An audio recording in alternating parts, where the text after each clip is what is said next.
The video game Miss Clue Formula for Danger is based on the book Madge Sterling, The Missing Formula. In this video, I'm going to compare the game to the book, so I'll try to describe the game from start to finish and point out the various changes as I go along. To start with, they changed the names of all of the characters except for Anne, although they did change her last name from Faraday to Gardner. They got rid of Jack French, who is Madge's handsome love interest. They also got rid of Bill Ramey, the black handyman who works at the lodge year round. They halfway got rid of the main character's aunt and uncle. You can call Aunt Ellen in the game, but she never appears in person. We're told they're away building a cabin with a fireplace. That is a location in the book. Madge hides something in the fireplace and the culprit steals it. That's not at all in the game, though. The setting is mostly the same. Our detective is in a lodge in the wilderness. There's a nearby island where Anne lives. In the book, Anne is a neighbor. The game makes her Jane's cousin. I think the start of the book is much better. On page 1, Madge decides to visit Anne. They get caught in a sudden storm on the lake, and Madge saves Anne's life multiple times. In the game, it takes about an hour before you meet Anne. Jane has to solve a series of puzzles to fix a boat. She goes to the island. Nobody's there except a parrot. And she has to solve a bunch of parrot puzzles. She makes a stand for the parrot and feeds it particular donuts in order to find the culprit's ring. And all of that was made up for the game. It's not in the book. So Anne finally appears after this. She is blonde in the game. Her hair is dark and straight in the book. Anne explains the main story, which is mostly the same in both cases. Anne's father recently died. He left her with the house and little money. In the book, she needs money to pay off the house's mortgage. In the game, she needs money to pay for house repairs. In both cases, there's a shady real estate agent who's pressuring her to sell the house.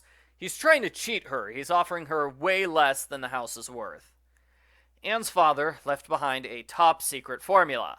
In the game, he left behind a series of puzzles for her to solve. One puzzle leads to the next puzzle, which leads to the next one, and so on.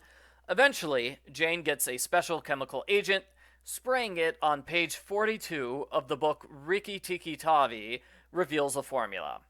That's basically the plot of the game. You have to solve a scavenger hunt mystery in order to get a formula. In the book, the mystery is trying to decode the father's dying words. He said 4 words before he died. Madge and Anne figure out he's trying to say the formula is in the book Kim. That's a different book by the same author. Spraying the last page of the book with iodine reveals the formula. Anne learns about the iodine spray by sending a telegram to one of her father's codebreaker friends in the government. The game keeps the idea that the father used to be a government codebreaker. His code-breaking machine is part of the long scavenger hunt. The culprit doesn't bother Anne until about halfway through the book. In the game, when we first meet Anne, the culprit has already bothered her several times. They pushed her in the lake and snuck around in the woods and sabotaged her phone. Those are all unique to the game. There are no phones in the book because they're in the wilderness in 1932. Shortly after you meet Anne, the culprit breaks into her house in the middle of the night and ransacks it. As a bluff, the culprit steals an item. In the book, it's silverware. In the game, it's a chess set. In both cases, the culprit hides the item outside near the house. The detective stumbles upon the stolen item by pure accident. The game plays up the theft compared to the book. Jane spends the night at Anne's house. She has a spooky nightmare when the robbery happens. The day after, Jane goes out of her way to find out who was using a boat on the night of the theft. In the book, Madge hears a motorboat that night, but she doesn't look into it, and she's also not at the house when it's robbed. In the book and the game, a letter comes for Anne. In the game, the letter is from the real estate agent. In the book, it's from Noah. He used to work for Anne's father. And the game has a paper about Noah upstairs. It's a love story. Anne and Noah loved each other, but they got into a fight last year. He quit his job and ran away, but they both still love each other. Noah grows a beard and pretends to be an Australian named Alex. He stays at the lodge and he forces Jane to make him donuts all the time. In the book, donuts for breakfast is mentioned once, but in the game, you have to make donuts at least 5 times. Alex is suspicious because Jane finds his button in Anne's house. Jane breaks into Alex's room, where she finds more evidence that makes him look guilty. All of this is explained away when Jane realizes he's Noah in disguise. Noah says he was trying to find the formula so he could give it to Anne and save their relationship.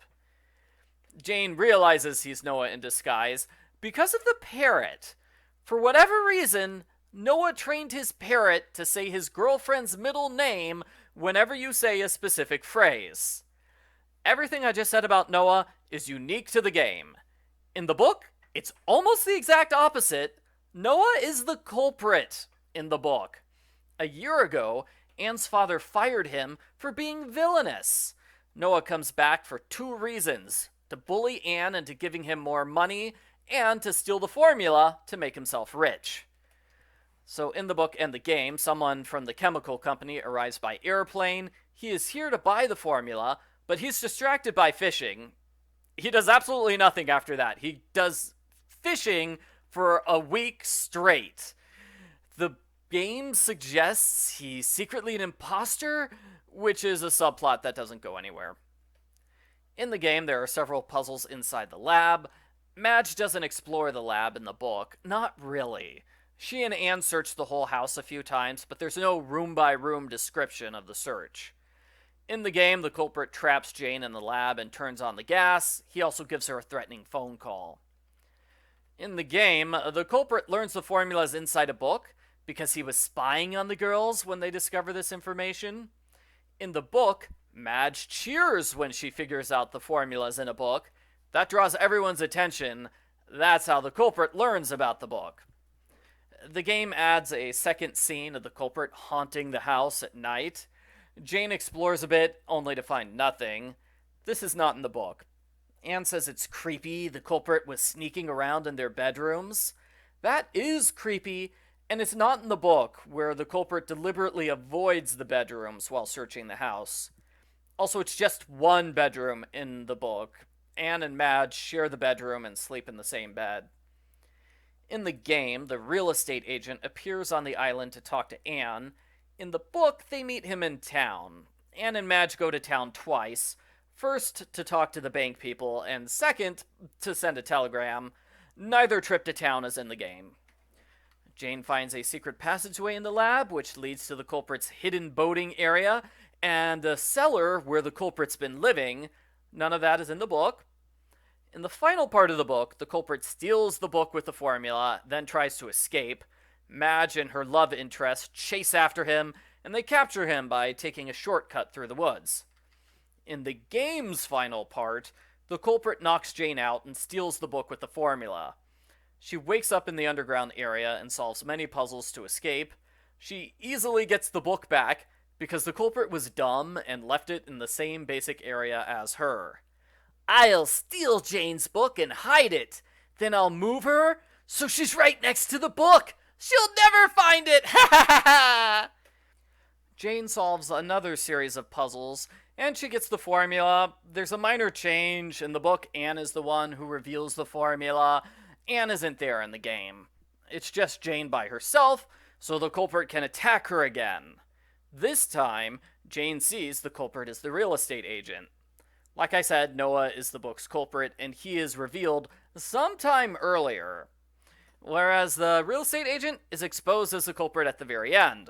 He runs off, Jane beats him to his boat and pokes a hole in the bottom. That way the boat sinks and the culprit is defeated.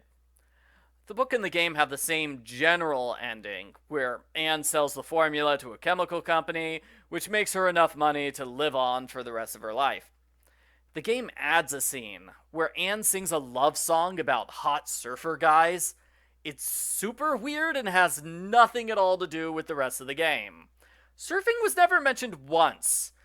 We're told Anne performed this song at her wedding to Noah. those are all the changes that the game made to the book. I know, it's a lot of changes. So, what are the big changes? Well, Noah's not the culprit anymore. Now he's a hot surfer guy who constantly eats donuts. Noah and Anne's love storyline takes up a decent chunk of the game, so that's a big part of the game they just completely made up. They are the only two characters who get much focus. The other characters have greatly reduced roles. Heck, the parrot is more important to the story than the culprit, who only appears once before the ending. Another big chunk of the game is the scavenger hunt for the formula, which is not in the book. The hidden passageways in the culprit's secret hideout are also unique to the game. So, I'd say those are the three biggest changes. The storyline with Noah, the scavenger hunt, and the secret passageways. Other than that, it is the same basic setting and premise as the book. You can easily recognize the similarities between the two.